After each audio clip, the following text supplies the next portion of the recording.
south high mountains of snow to the sunlit beaches of the Gold Coast. To bring out the real Australian in all of you, it's the true surfer dude and Pete the Surfer.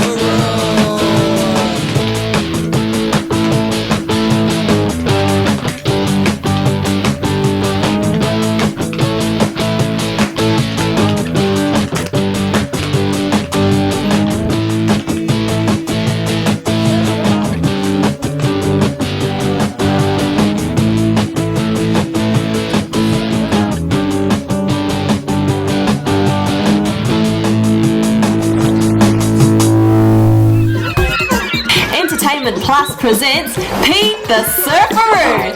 Hi and welcome to Pete the Surferoo. Ready for another great adventure and fun time? I'm Kim, your MC.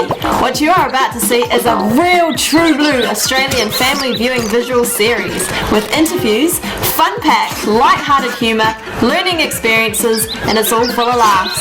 Unbelievable interviews and stories, spills, energy and adrenaline pumping, featuring sports, celebs, health, renos, competitions, great locations, heaps of nature and wildlife, special events and heaps more, featuring special guest MC, Sean, and your host, Pete the Surferoo.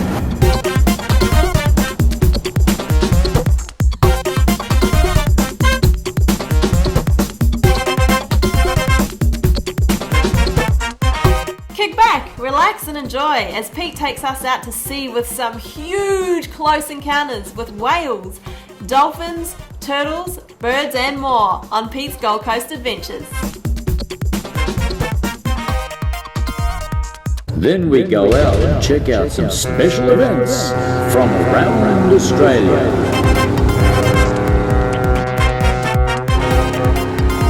Coming up on Pete the Surferoo, Pete's Gold Coast Adventures. G'day Peter, welcome to Sea Titan, the red boat. Hey Bob, how are you mate? Pete, how you going? Welcome. Good mate. Come aboard. No worries. Guys, we're set for an adventure. Come on board and we'll tell you more. Woo! Let's go. Alright, we're on. Guys, welcome aboard the Titan. Bob, how are you mate again? Good Pete, thank you. Thanks for coming aboard mate. Now, viewers, we're at the Marina Mirage here on the fabulous Gold Coast. And of course we've got now nearly 3 boats of the Titan. Yes, we've got C, D and L. Sounds good mate. Now, you viewers are most probably wondering, what's Pete doing aboard this boat?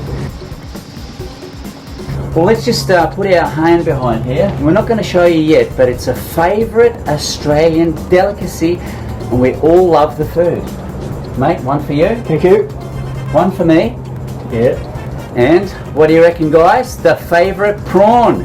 Ocean King prawns. Now I like my prawn with a bit of lemon, so I'll be putting a bit of lemon on it. Yeah. Got the lemon here, swatch it on, peel it off. Now while I'm peeling it off, Bob, I just want to get the people to know sort of from the scratch one how it all works when you go out there to catch these great specimens of prawns, and you get some big ones out there, I'll tell you. Now first of all, we're looking at swell. Like, do we look at big swell that can't go out? What sort of weather do you go out in? Well, basically the boys will work up to 20, maybe 25 knots if there's prawns around. Yep. And we keep a close eye on the weather, the Bureau of Meteorology. So if the wind's going to be over 20, sustained, we probably won't go to work. Now Bob, as we go out through the bar, how many days do you normally go out for? Here at Southport, we normally go out overnight and we come back in and sell fresh the next day. We have to work out about 20 miles before we can actually put the nets down, and it goes to 6 weeks, and we stay for 3, 4, 5, 6 nights at this time of the year. Yeah. Now of course the crew are very accustomed to the waves and there's no seasickness on the board. Yeah, most of it.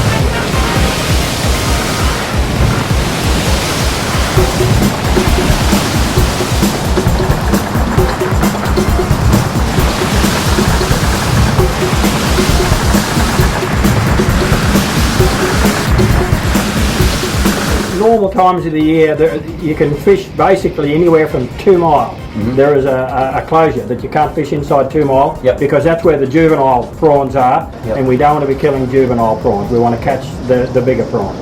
So we normally work on what we call the 40s, yep, which is the 40 fathoms, which is approximately 8, 9, 12 mile out.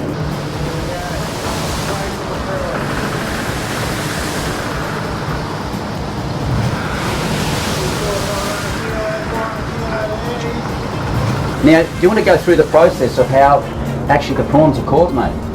Yes, it's very simple. The wire here runs to these boards here. That's a board. Yep. That's a skid. A net goes between the board, which is a white one on the outside, to the skid. Then another net goes from that skid to, on the other side of the boat, there's another skid and another board. So you have one net, two nets, and then another net goes to the white board on the outside. So we fish with 3 nets. When's the best time to do the prawning? Daytime, nighttime? 99% of the year it's night time. Nighttime. Yes. Okay. Now, the nets go down, as we can see in some footage here, and then how long do you actually pull those nets? It depends what country you're actually working in. Yep. If it's nice and clean with a nice hard bottom, you'll do 2 shots for the night. So you'll split the night in half. Sounds good, mate.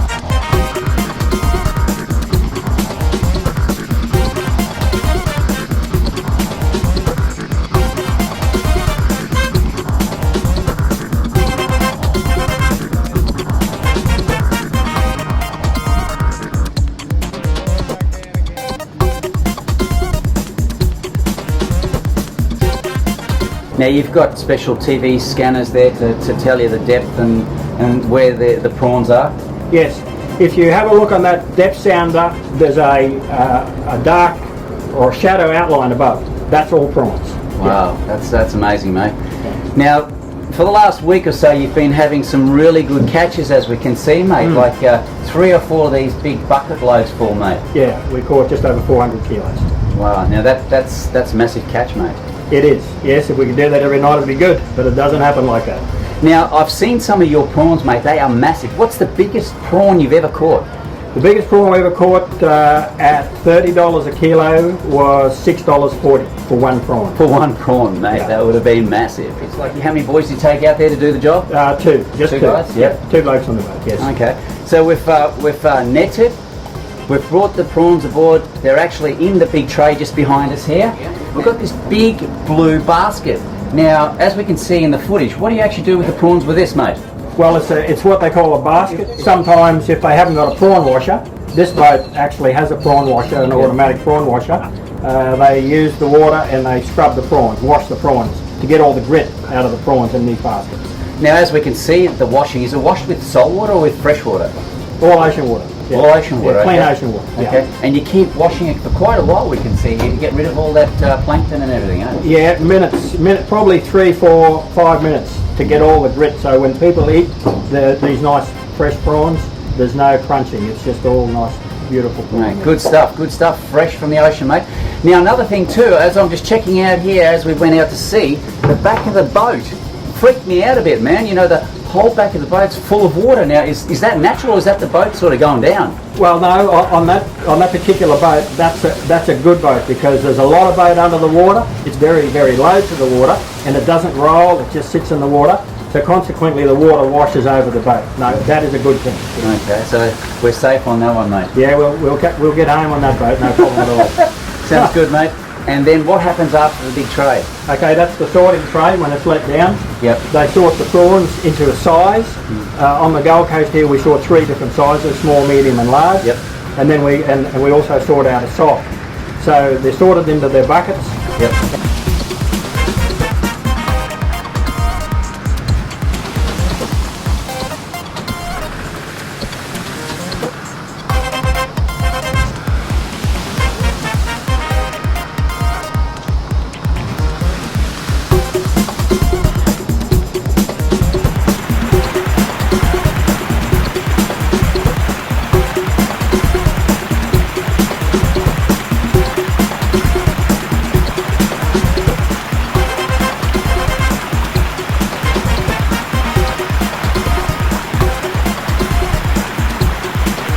Then they're cooked. Yep. And the cooker, as you saw, it's stainless. We use ocean water to cook in the cooker over there. Okay. And the skippers will never ever tell you how long you cook a prawn. They just say you cook it until it's cooked.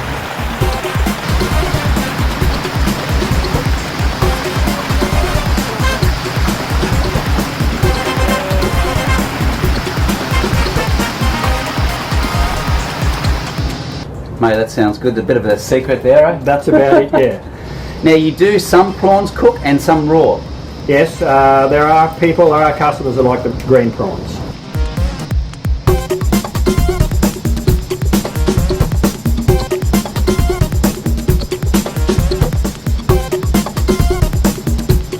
So a lot of these prawns that are boxed fresh, they go straight to the restaurants.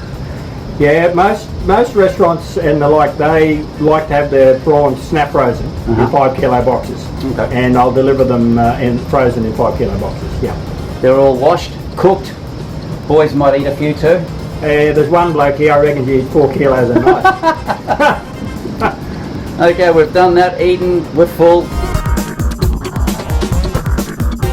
And we're on our journey back home, back to the Gold Coast. We've got great views there of the high-rise as we're coming through the seaway there, mate. Yeah, it is a beautiful spot. And of course now with your third boat out there, it's going to be bigger and better business for you. Titan prawns, I can never catch enough. You know, that's people always want more than what we can catch.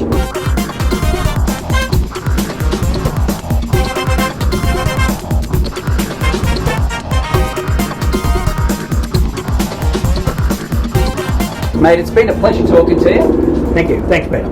I hope you guys out there have learned what prawning's all about. It's not just going to the fish shop and just picking up a prawn and saying, oh yeah, that's where it's from, or it's farmed or anything. These are fresh prawns caught out in the ocean on the Gold Coast here at Marina Mirage. And don't forget the name of the boat, the Titan, and the man himself here, Mr. Bob. Come and see him and he'll sell you some great prawns on the Gold Coast. Until next time, guys, see you later. Woo! Enjoy those prawns. Coming soon. Entertainment Plus presents Pete the Surferoo. Welcome everybody. What you're about to see is a real true blue Australian family viewing visual series with interviews, fun-packed light-hearted humour, learning experiences, and it's all full of laughs. Unbelievable interviews and stories, spills, energy and adrenaline pumping, featuring sports, celebs, health, renos, competitions, great locations, heaps of nature and wildlife, detective stories, special events and heaps more. Coming up on Pete the Special Surferoo. events from around Hey guys, welcome back to Australia. Pete the Surferoo. We've got Cameron here Nice to meet you, Pete. and Geordie. How are you? Good, thank you. Now, Geordie is a really special celeb. Now, she's been around the world doing a lot of stuff, and her dad sort of goes with her. Now, you like a bit of a manager for her as well? I wouldn't say I'm a manager with Jordan's got management in the US, but obviously it's very important that as a family we support Jordan. And Yep. my wife and I, and Jordan's got an eldest sister named Erin, and it's very much a family unit. And I don't think you can do this gig unless you are a very strong, close family, because it's a very It helps. It helps very much so. Yeah. Now, we're going to start from, we'll go over the overall for you, and we'll work out how did you first start in the singing business, and how did you sort of get to the next level, and now to what she is now? Well, I started off at a young age, around 8, and How old are you now? I'm 11. Close. Okay. And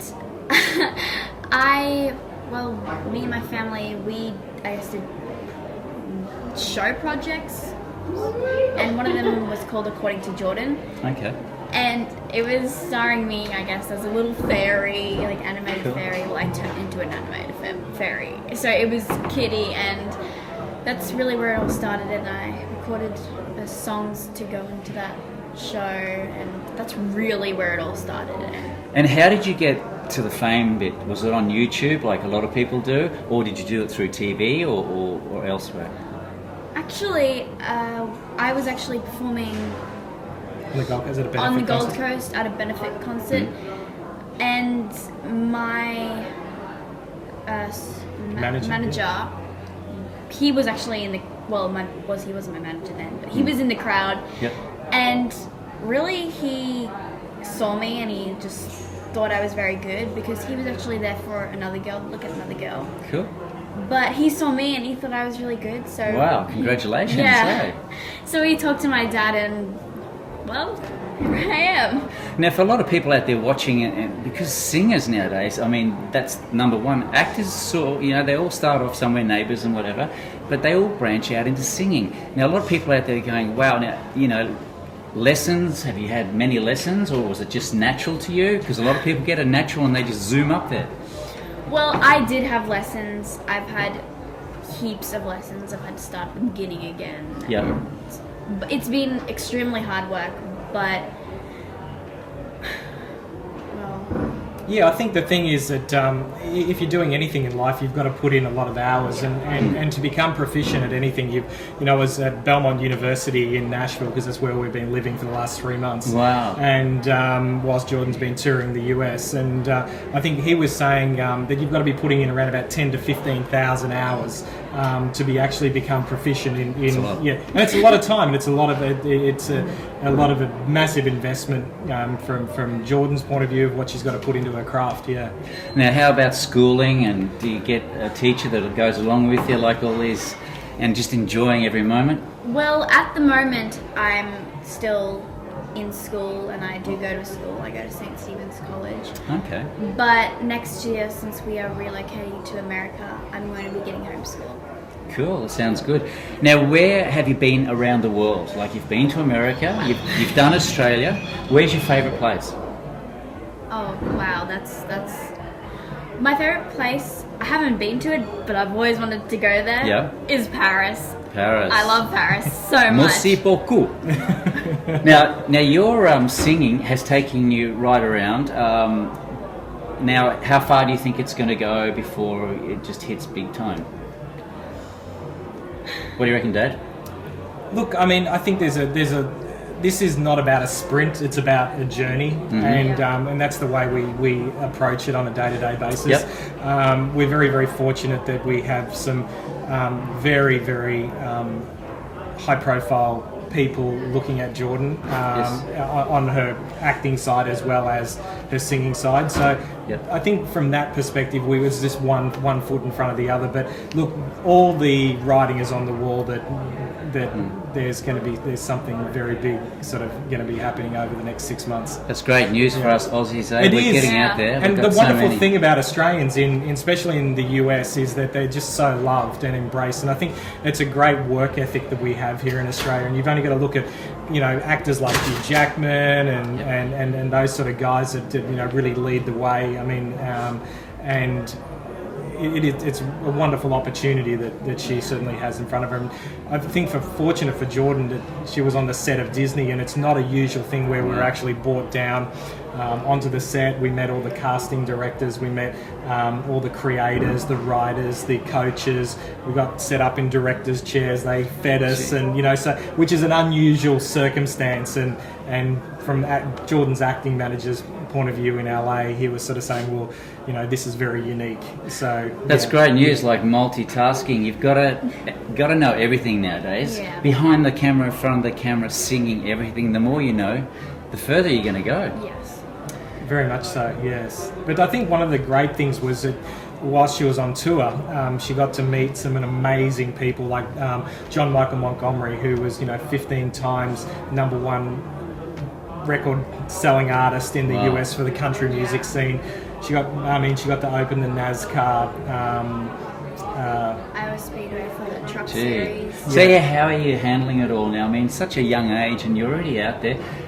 You're going to be like another Bindi Irwin, She's going to be so well known, and like you do you find that you grow up just so fast because you're just so popular now?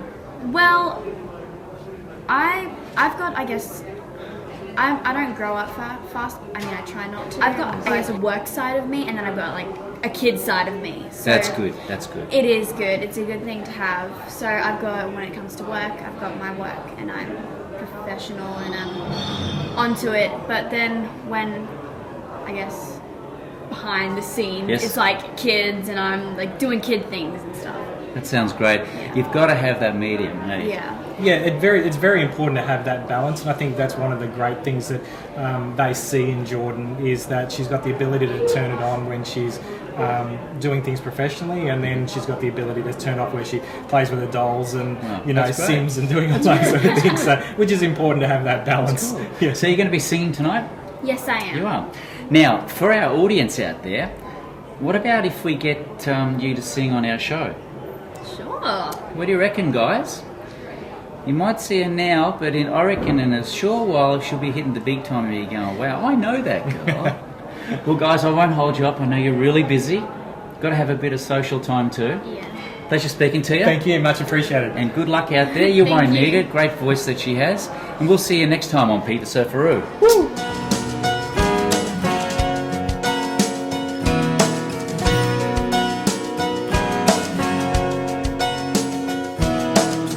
Walking down this lonely concrete, other cars just pass me by. In a hurry, going nowhere, and sometimes so am I. 1,000 miles from where we started, a million things I'm trying to do. Got a heart full of dreams I followed, but it took me far from you. But I still remember the sound. Sunday morning is calling me back to those days. And I keep the smell of the summer, the laughter, the wonder in my secret place. Everything I've ever loved is flashing through my mind again, like lightning bugs.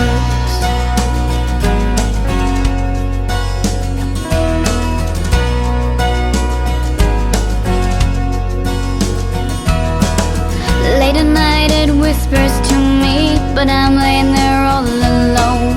And I'm drifting in the twilight, little memories take me home.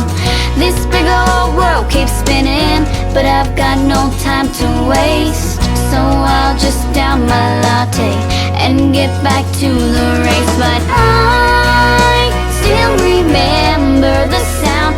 Sunday morning is calling me back to those days. And I keep the smell of the summer, the laughter, the wonder in my secret place.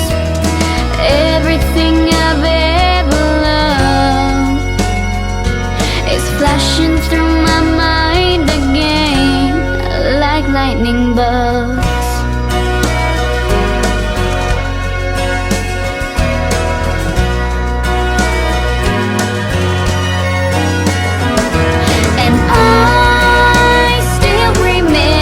The place where I first saw your face and our very first kiss. What I wouldn't give just to get back a moment to hold all the things that I missed. Everything I've ever loved is flashing through my mind again, like lightning bugs. Like lightning bugs. Like lightning bugs. Like lightning bugs.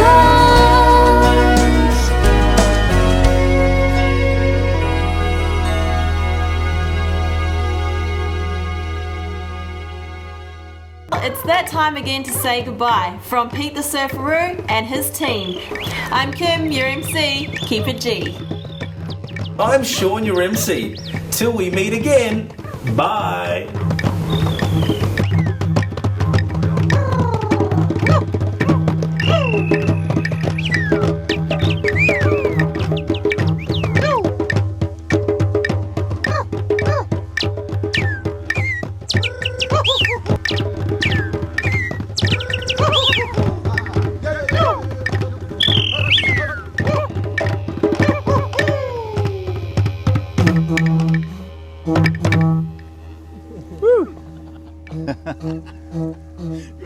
That was good.